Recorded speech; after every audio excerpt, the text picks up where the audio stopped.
Hi friends, welcome back to Vidyaraj edu point. ಸ್ನೇಹಿತರೆ, ಇವತ್ತಿನ ಈ ಕ್ಲಾಸಲ್ಲಿ ನಾನು 2023ಯ ಟಿ ಇ ಟಿಯ ಕ್ವಶನ್ ಪೇಪರನ್ನು ಸಾಲ್ವ್ ಮಾಡ್ತಾ ಇದ್ದೀನಿ. ಇನ್ನೇನು ಟಿ ಇ ಟಿ ಸಮಯ ಬರ್ತಾ ಇದೆ. ಸೊ ಹೀಗಿರುವಾಗ ನಾವು ಹೆಚ್ಚೆಚ್ಚು ಅಭ್ಯಾಸ ಮಾಡಬೇಕು. ಸೊ ಎಷ್ಟು ಓದಿದ್ರೂ ನಮಗೆ ಕಡಿಮೆನೇ ಅನಿಸುತ್ತೆ. ಸೊ ಆದಷ್ಟು ಓದ್ತಾನೆ ಇರಿ ಅಂತ ನಾನು ಹೇಳ್ತೀನಿ. ಬನ್ನಿ, ಕ್ಲಾಸ್ ಲೇಟ್ ಮಾಡ್ತೀನಿ, ಶುರು ಮಾಡೋಣ. ಈ ರೀತಿಯಾದಂತಹ ಬುಕ್ಲೆಟ್ ಇರುತ್ತೆ. ಸೊ ನಿಮಗೆಲ್ಲರಿಗೂ ಗೊತ್ತಿದ್ದೇ ಇರುತ್ತೆ. ಸೊ ಫಸ್ಟ್ ಟೈಮ್ ಏನಾದರೂ ನೀವು ಬರಿತಾ ಇರೋರಾದರೆ ಈ ರೀತಿ ಒಂದು ಬುಕ್ಲೆಟ್ ಇರುತ್ತೆ. ಸೊ ಇದರಲ್ಲಿ ನಿಮ್ಮ ಒಂದು ಲ್ಯಾಂಗ್ವೇಜ್ ಯಾವುದನ್ನೋದನ್ನು ನೀವು ಸೆಲೆಕ್ಟ್ ಮಾಡ್ಕೊಳ್ಳಿ. ಸೊ ಅಪ್ಲಿಕೇಶನ್ ಹಾಕೋವಾಗಲೇ ನಿಮಗೆ ಗೊತ್ತಿರುತ್ತೆ ನಿಮ್ಮದು ಫಸ್ಟ್ ಲ್ಯಾಂಗ್ವೇಜ್ ಯಾವುದು ಮತ್ತು ಸೆಕೆಂಡ್ ಲ್ಯಾಂಗ್ವೇಜ್ ಯಾವುದು ಅಂತ. ಸೊ ಹೀಗಿರುವಾಗ ಒಂದು ಸರಿ ಅದನ್ನು ಕನ್ಫರ್ಮ್ ಮಾಡಿಕೊಂಡು ನಂತರ ಓಪನ್ ಮಾಡ್ಕೊಳ್ಳಿ. ನೆಕ್ಸ್ಟ್ ಬಂದರೆ ಇದರಲ್ಲಿ ಫಸ್ಟ್ಗೆ ಒಂದು ಗದ್ಯ ಭಾಗವನ್ನು ಕೊಟ್ಟಿರ್ತಾರೆ. ಈ ರೀತಿಯಾದಂತಹ ಒಂದು ಗದ್ಯ ಭಾಗವನ್ನು ಕೊಟ್ಟಿರ್ತಾರೆ. ಸೊ ಇದ್ರ ಮೇಲೇ ನಿಮಗೆ ಕೆಲವೊಂದಷ್ಟು ಪ್ರಶ್ನೆಗಳನ್ನು ಕೇಳ್ತಾರೆ. ಸೊ ನಾನು ಇವಾಗ ಇದರಲ್ಲಿ ಟಿಕ್ ಮಾಡ್ಕೊಂಡಿದ್ದೀನಿ. ಸೊ ನಾವು ಅದನ್ನು ಆದಷ್ಟು ಲಕ್ಷ್ಯ ಕೊಟ್ಟು ಓದ್ಕೊಂಡ್ರೆ ಫಟಾಫಟ್ ಅಂತ ನಾವು ಆನ್ಸರ್ ಮಾಡ್ಬೋದು. ಫಸ್ಟ್ ನೋಡಿ, ಚಂಪು ಕಾವ್ಯ ಪ್ರಕಾರವನ್ನು ಹೀಗೂ ಕರೆಯುವರು ಅಂತ ಇದೆ. ಇದರಲ್ಲಿ ಆಪ್ಷನ್ಸ್ ಕೂಡ ಕೊಟ್ಟಿದ್ದಾರೆ. ನಾವು ಏನು ಜಾಸ್ತಿ ಶ್ರಮ ಹಾಕೋ ಅವಶ್ಯಕತೆ ಇಲ್ಲ. ಈ ಮೇಲಿರ್ತಕ್ಕಂತಹ ಪ್ಯಾಸೇಜಲ್ಲೇ ಇರುತ್ತೆ. ಆಲ್ಮೋಸ್ಟ್ ಫಸ್ಟ್ ಕ್ವಶನ್ಗೆ ಉತ್ತರ ಇಲ್ಲಿದೆ ನೋಡಿ, ಮಿಶ್ರ ಕಾವ್ಯ ಅಂತ. ಸೊ ಕಾಣ್ತಾ ಇದೆ ಅಲ್ವಾ? ಚಂಪು ಕಾವ್ಯ ಪ್ರಕಾರವನ್ನು ನಾವು ಮಿಶ್ರ ಕಾವ್ಯ ಅಂತ ಹೇಳ್ತೀವಿ.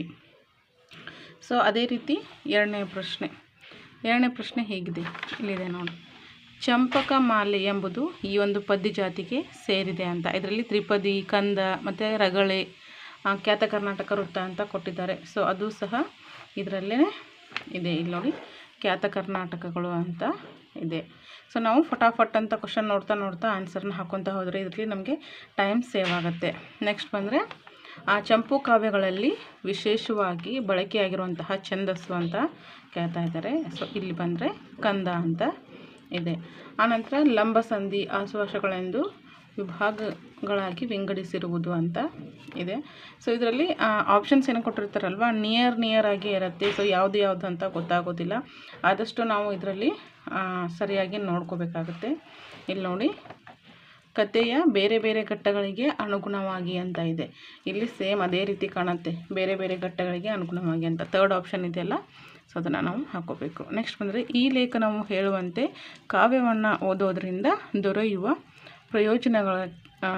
ಪ್ರಯೋಜನಕ್ಕೆ ಹೀಗೆನ್ನುವರು ಅಂತ. ಸೊ ಅದಕ್ಕೂ ಸಹ ಉತ್ತರ ಇದರಲ್ಲೇ ಇರುತ್ತೆ. ತುಂಬ ಈಸಿಯಾಗಿರುತ್ತೆ, ನೀವೇನು ಟೆನ್ಷನ್ ಮಾಡ್ಕೊಳೋ ಅವಶ್ಯಕತೆ ಇಲ್ಲ. ಇಲ್ಲಿ ನೋಡಿ, ಫಲಶ್ರುತಿ ಅಂತ ಫಸ್ಟ್ ಆಪ್ಷನ್ ಇದೆಯಲ್ಲ, ಫಲಶ್ರುತಿ. ನೆಕ್ಸ್ಟು ಚಂಪು ಕಾವ್ಯಗಳ ವರ್ಣನೆಯಲ್ಲಿ ಮುಖ್ಯವಾಗಿರುವಂತಹ ರಸಗಳು ಯಾವುದು? ಇದರಲ್ಲಿ ನೋಡಿ ಯಾವುದು ಅಂತ.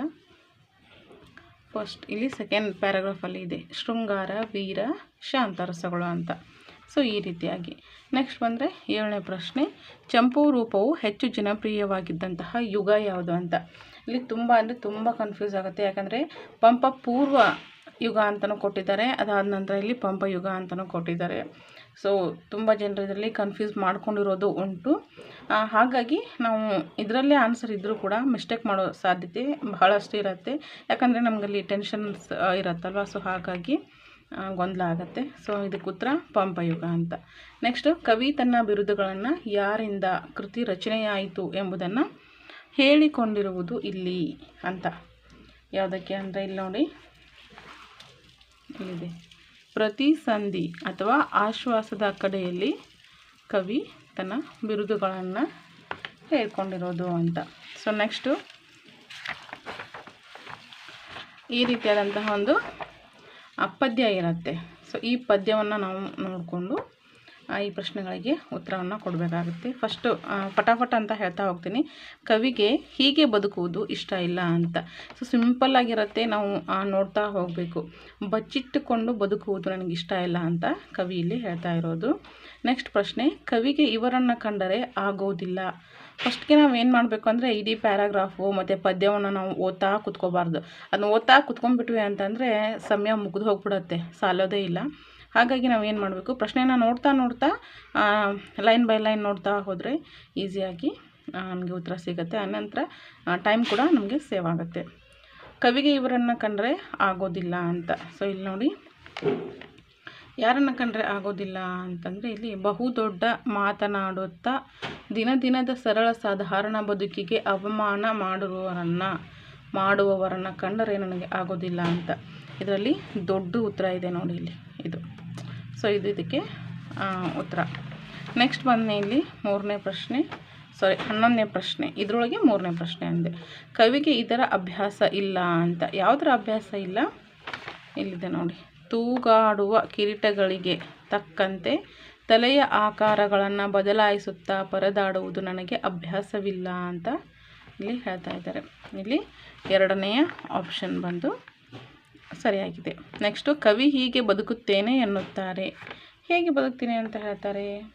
ಇಲ್ಲಿ ನೋಡಿ, ಹೇಗೋ ನನ್ನ ಪಾಡಿಗೆ ನಾನು ಬದುಕುತ್ತೇನೆ ಅಂತ ಇಲ್ಲಿ ಹೇಳ್ತಾರೆ ಅಲ್ವಾ. ಸೊ ನೆಕ್ಸ್ಟು ಮುಂದಿನ ಪ್ರಶ್ನೆ, ಕವಿ ನೆಲವನ್ನು ಉತ್ತಿ ಬಿತ್ತಿ ನೀರೆರೆಯುವುದು ಅಂತ. ಇಲ್ಲಿ ಬಚ್ಚಿಟ್ಟುಕೊಂಡು ಬದುಕಲು, ಎಲ್ಲವನ್ನು ಬಿಚ್ಚಿ ಹರಾಜಿಗಿಡಲು ಅಂತ. ನಂತರ ಮಲಗಿರುವ ಬೀಜಗಳ ಕಣ್ಣು ತೆರೆಸಲು. ಸೊ ಈ ರೀತಿಯಾಗಿ ಕೊಟ್ಟಿದ್ದಾರೆ. ಉತ್ತರ ಇಲ್ಲಿ ನೋಡಿ, ಇಲ್ಲಿದೆ ನೋಡಿ.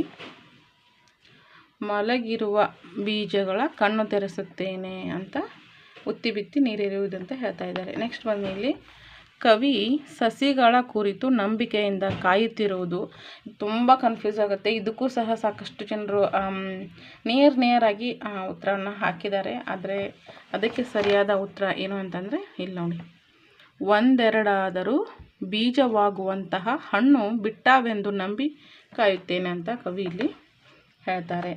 ನೆಕ್ಸ್ಟ್ ಬಂದರೆ ಇಲ್ಲಿ ನೋಡಿ, ಪರದಾಡುವುದು ಅಂದರೆ ಏನು? ಖುಷಿ ಪಡ್ತೀವ? ಸೊ ನನಗೊಂದು ಕೆಲಸ ಸಿಗಲಿಲ್ಲಪ್ಪ, ನಾನು ತುಂಬ ಪರದಾಡಿಬಿಟ್ಟೆ ಅಂದರೆ ಇಲ್ಲೇನಾಗುತ್ತೆ ಉತ್ತರ ಬವಣೆ ಪಡುವುದು ಅಂತ ಆಗುತ್ತೆ. ಅದಾದ ನಂತರ ಇಲ್ಲಿ ನೋಡಿ, ಕನ್ನಡ ಒಂದು ಬೋಧನಾಶಾಸ್ತ್ರಕ್ಕೆ ಸಂಬಂಧಿಸಿದಂತಹ ಪ್ರಶ್ನೆಗಳಿರುತ್ತೆ.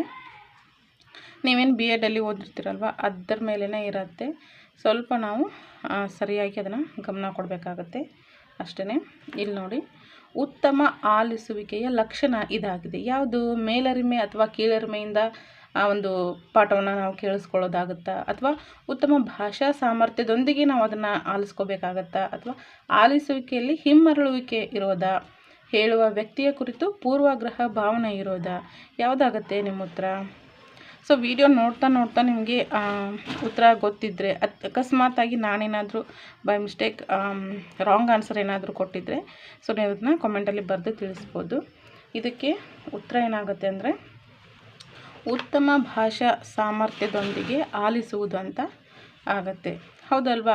ಮೇಲು ಕೀಳರಿಮೆ ಇಟ್ಕೊಂಡು ಕೇಳಲಿಕ್ಕಾಗಲ್ಲ, ಇಲ್ಲಿ ಹಿಮ್ಮರಳುವಿಕೆ ಆಗೋದಿಲ್ಲ, ಹೇಳುವ ವ್ಯಕ್ತಿ ಯಾರಾಗಿರ್ತಾರೋ ಏನೋ, ಸೊ ಅವರು ಒಂದು ಪೂರ್ವಾಗ್ರಹ ಇಟ್ಕೊಂಡು ನಮ್ಗೆ ಕೇಳಲಿಕ್ಕಾಗೋದಿಲ್ಲ. ಇದೇನಾಗುತ್ತೆ ಅಂದರೆ ಭಾಷಾ ಸಾಮರ್ಥ್ಯದೊಂದಿಗೆ ನಾವು ಆಲಿಸ್ಬೇಕಾಗತ್ತೆ. ಸೊ ನೆಕ್ಸ್ಟ್ ಬನ್ನಿ,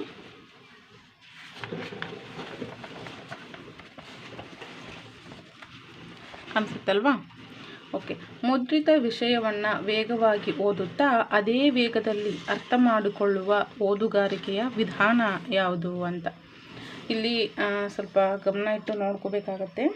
ಉತ್ತರ ಯಾವುದು ಅಂದರೆ ಅದರಲ್ಲೇ ಇದೆ, ವೇಗವಾಗಿ ಓದುತ್ತಾ ಅದೇ ವೇಗದಲ್ಲಿ ಅರ್ಥ ಮಾಡಿಕೊಳ್ಳುವ ಓದುಗಾರಿಕೆಯನ್ನು ನಾವು ವೇಗವರ್ಧಿತ ಓದು ಅಂತ ಕರಿತೀವಿ. ಆಪ್ಷನ್ 4, ವೇಗವರ್ಧಿತ ಓದು ಅಂತ ಕರಿತೀವಿ. ಬೇರೆ ಯಾವುದಕ್ಕೂ ಕನ್ಫ್ಯೂಸ್ ಮಾಡ್ಕೊಳ್ಳಿಕ್ಕೆ ಹೋಗಬೇಡಿ. ಆದಷ್ಟು ಇದ್ರ ಕಡೆ ಕಾನ್ಸಂಟ್ರೇಟ್ ಮಾಡಿ ಓದ್ತಾ ಹೋಗಿ. ನಿಮ್ಮ ಹಿಂದಿನ ಪ್ರಶ್ನೆ ಪತ್ರಿಕೆಗಳನ್ನು ಆದಷ್ಟು ಬಿಡಿಸ್ತಾ ಹೋಗಿ, ನಿಮಗೆ ಈಸಿಯಾಗಿ ಬರುತ್ತೆ. ನೆಕ್ಸ್ಟ್ ಕ್ವಶನ್ನು, ಉತ್ತಮ ಕೈ ಬರಹದ ಲಕ್ಷಣ ಯಾವುದು? ನೀವು ಒಂದನ್ನು ತಲೆಗಿಟ್ಕೊಂಬಿಡಿ. ಉತ್ತಮ ಕೈ ಬರಹದ ಲಕ್ಷಣಗಳು ಅಂತ ಏನಾದರೂ ಬಂದರೆ ಅದು ಕಾಗುಣಿತದ ಕ್ರಮಬದ್ಧತೆಯೇ ಆಗಿರುತ್ತೆ ಅಲ್ವಾ. ಸೊ ಇದನ್ನು ಫಿಕ್ಸ್ ಇಟ್ಕೊಂಬಿಡಿ. First option is a right answer. Next, ಕಂಡ ಪದ್ಧತಿ, ಅದರ ಲಕ್ಷಣ ಏನು? ಕಂಡ ಅಂದ ತಕ್ಷಣ ನಮಗೆ ಈಸಿಯಾಗಿ ನೆನಪಾಗಬೇಕು. ಅದು ಇಡಿಯಿಂದ ಬಿಡಿ ಕಡೆ ಇರುತ್ತೋ ಅಥವಾ ಬಿಡಿಯಿಂದ ಇಡಿ ಕಡೆಗೆ ಇರುತ್ತೋ. ಸೊ ಕಡಿಮೆ ಸಮಯ, ಸ್ವಾಭಾವಿಕ ಕಲಿಕೆ ಈ ರೀತಿಯಾಗಿ ಇರುತ್ತೆ. ಸೊ ನಾವು ಏನು ಮಾಡಬೇಕು ಅಂತಂದರೆ, ಕಂಡ ಪದ್ಧತಿ ಅಂದರೆ ಬಿಡಿಯಿಂದ ಇಡಿಯ ಕಡೆಗೆ. ಕಂಡ ಅಂದರೆ ನಾವು ಪೂರ್ತಿ ಹೋಲ್ ಅಂತ ಹೇಳ್ತೀವಿ. ಸೊ ಅದನ್ನು ಬಿಡಿಯಿಂದ ಇಡಿಯ ಕಡೆಗೆ ಅಂತ ಹೇಳ್ತೀವಿ. Third option. ನೆಕ್ಸ್ಟ್ ಬನ್ನಿ, ವ್ಯಾಕರಣ ಬೋಧನೆಯು ಈ ಉದ್ದೇಶ ಹೊಂದಿಲ್ಲ. ಯಾವುದು ಹೊಂದಿಲ್ಲ? ಅದು ರಸಾನುಭವ ಮತ್ತು ಸೌಂದರ್ಯ ಪ್ರಜ್ಞೆ ಬೆಳೆಸೋದು ಹೊಂದಿರಲ್ವಾ? ಹೊಂದಿರುತ್ತೆ. ಪದ ಮತ್ತು ವಾಕ್ಯ ರಚನಾ ಕೌಶಲ್ಯವನ್ನು ಸಹ ಹೊಂದಿರುತ್ತೆ. ಸರಿ. ಭಾಷೆಯ ಬಗೆಗೆ ತಾರ್ಕಿಕ ಜ್ಞಾನ ಬೆಳೆಸುತ್ತೆ. ಹೌದು. ಶುದ್ಧ ಅರ್ಥಬದ್ಧ ಅಭಿವ್ಯಕ್ತಿ ಕೌಶಲ್ಯ ಬೆಳೆಸೋದು. ಹೌದು.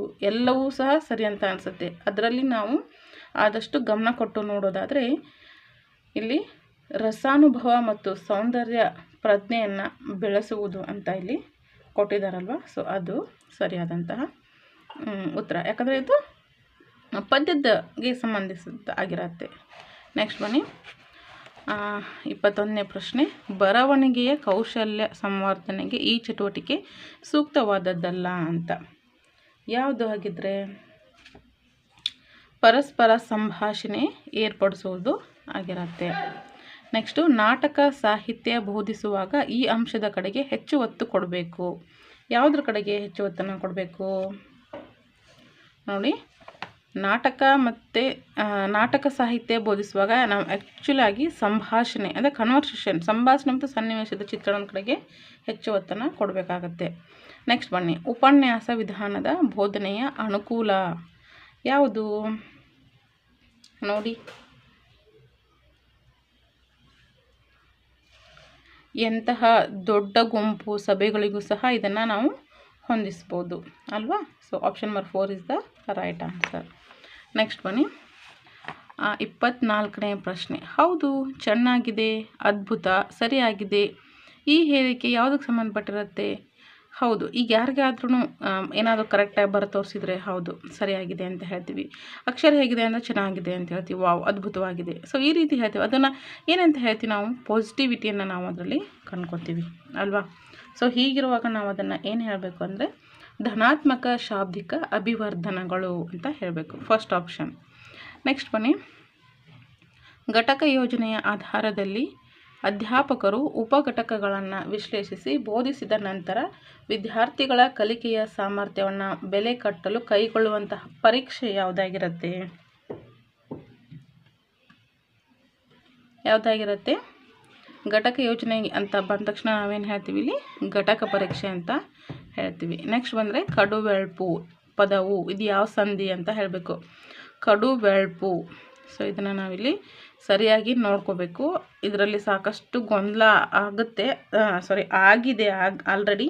ಎಲ್ಲರೂ ಏನು ಹಾಕಿದ್ದಾರೆ? ಆದೇಶ ಸಂಧಿ ಅಂತ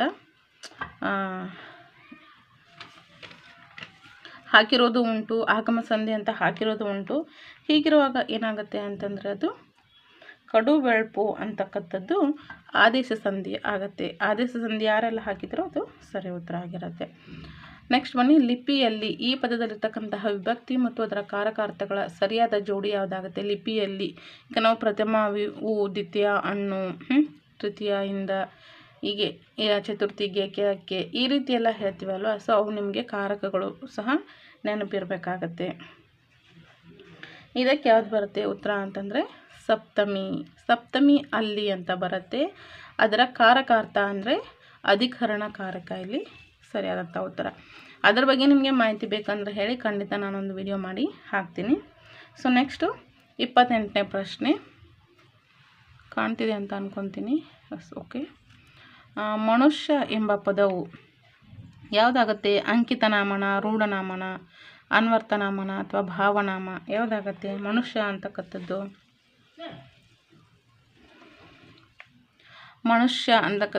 ಅವನಿಗೆ ಈಗ ರಾಮ, ಸೀತಾ ಅಂತ ಈ ರೀತಿ ಇಟ್ಟರೆ ಅದನ್ನು ನಾವೇನು ಹೇಳ್ತೀವಿ? ಹೆಸರು. ಇಟ್ಟಂಥ ಹೆಸರು ಅಂಕಿತನಾಮ ಅಂತ ಹೇಳ್ತೀವಿ. ಆದರೆ ಮನುಷ್ಯ ಅಂತಕ್ಕಂಥದ್ದು ಅವನು ಮನುಷ್ಯ ಅಂತ ಹೇಳ್ತೀವಿ. ಸೊ ಅದು ಮೊದಲಿಂದನೂ ರೂಢಿಯಿಂದ ಬಂದಿರತಕ್ಕಂಥದ್ದು.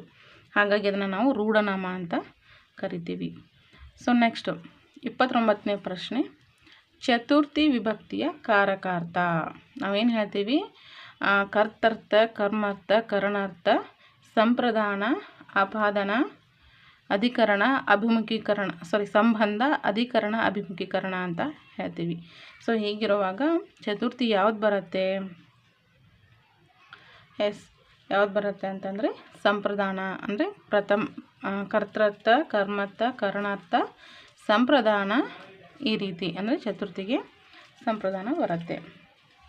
ಸೊ ಅದ್ರ ಬಗ್ಗೆ ಇಲ್ಲಿ ನೋಡಿ 2 ಪ್ರಶ್ನೆಗಳನ್ನು ಕೇಳಿದ್ದಾರೆ. ಸೊ ಅದು ನಮಗೆ ಸರಿಯಾಗಿ ನೆನಪಿಟ್ಕೋಬೇಕು ನಾವು ಅದನ್ನು. ಅದಾದ ನಂತರ ಕನ್ನಡಕ್ಕೆ ಸಂಬಂಧಿಸಿದಂತೆ ಕೊನೆಯ ಪ್ರಶ್ನೆ ಯಾವುದು? ಪೂರ್ವೋತ್ತರ ಪದಗಳು ಲಿಂಗ ವಚನ ವಿಭಕ್ತಿಗಳಿಂದ ಸಮಾನವಾಗಿದ್ದು ವಿಶೇಷಣ ಮತ್ತು ವಿಶೇಷ ಸಂಬಂಧದಿಂದ ಕೂಡಿ ಆಗುವಂತಹ ಸಮಾಸ ಅಂತ ಕೇಳ್ತಾರೆ. ಸೊ ಇದನ್ನು ನಾವು ಕಣ್ಣು ಮುಚ್ಚಿಕೊಂಡು ಈಸಿಯಾಗಿ ಹಾಕ್ಬೋದು. ಯಾವುದಂದರೆ ಕರ್ಮಧಾರೆಯ ಸಮಾಸ. ಈ ಸಮಾಸಗಳಲ್ಲಿ ವಿಶೇಷಣ ಮತ್ತು ವಿಶೇಷದಿಂದ ಕೂಡಿದ್ದು ಅಂದರೆ ಕರ್ಮಧಾರೆಯ ಸಮಾಸ ಮಾತ್ರ ಬರುತ್ತೆ. ಸೊ ಇದಷ್ಟು ಕನ್ನಡಕ್ಕೆ ಸಂಬಂಧಿಸಿದಂತಹ 30 ಪ್ರಶ್ನೆಗಳನ್ನು ನಾನಿಲ್ಲಿ ಬಿಡಿಸಿದ್ದೀನಿ. ಸೊ ಐ ಹೋಪ್ ನಿಮಗಿದೆಲ್ಲ ಇಷ್ಟ ಆಗಿದೆ ಅಂತ ಅಂದ್ಕೊತೀನಿ. ನೆಕ್ಸ್ಟು ಇದೇ ಒಂದು ಪ್ರಶ್ನೆ ಪತ್ರಿಕೆಯ ಮುಂದಿನ ಭಾಗ ಇಂಗ್ಲೀಷಿಗೆ ಸಂಬಂಧಪಟ್ಟಂತೆ ಮತ್ತು ಸೈಕಾಲಜಿ ಹಾಗೆ ಹಿಸ್ಟ್ರಿ ಸಂಬಂಧಪಟ್ಟಂತೆ ನಾನು ಮತ್ತೊಂದು ವಿಡಿಯೋ ಮಾಡ್ತೀನಿ. Okay, thank you friends. Video ಇಷ್ಟ ಆಗಿದ್ದರೆ ಲೈಕ್ ಮಾಡಿ, ಶೇರ್ ಮಾಡಿ, ನಿಮ್ಮ ಅನಿಸಿಕೆಯನ್ನು ಕಾಮೆಂಟಲ್ಲಿ ತಿಳಿಸಿ. So thank you, thanks for watching.